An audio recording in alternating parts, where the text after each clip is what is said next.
ఇప్పుడు మనం ఎక్సెల్ సిరీస్లో మనం ఏదైనా డేటా ఎంటర్ చేసినప్పుడు ఆ డేటా అనేది ఆటో ఫిట్ కాలం విడ్త్ అవ్వాలి. ఇప్పుడు సపోజ్ నేను స్టూడెంట్ నేమ్ తర్వాత అటెండెన్స్ అని ఇచ్చాను. సో మనకి ఇది ఆటో ఫిట్ అయిన కాలం విడ్త్ కాలేదు. సో అప్పుడు మనం ఏం చేస్తాం, డ్రాగ్ చేస్తాం. సో దీన్ని కూడా మనం డ్రాగ్ చేస్తాం.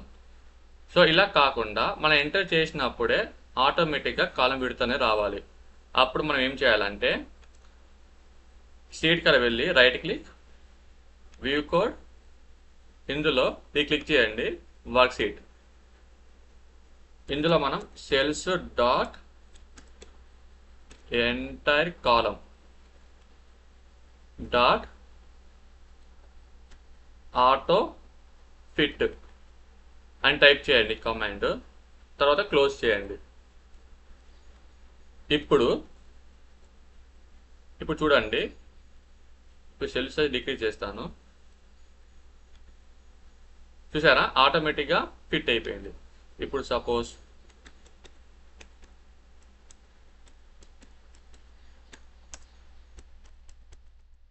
నేను ఇచ్చాను, ఎంటర్ చేయండి. సో మనకి ఆటోమేటిక్గా ఆటో ఫిట్ అవుద్ది.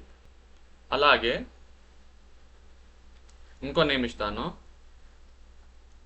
దేవేందర్ కుమార్ వర్మ అని ఇచ్చాను, ఎంటర్ చేయండి. సో మనకి ఆటోమేటిక్గా కాలం విడ్త్ అనేది ఆటో ఫిట్ అవుద్ది. సో ఇలా మనం ఆటో ఫిట్ కాలం విడ్త్ అని చేస్తాం డేటా ఎంటర్ చేసినప్పుడు.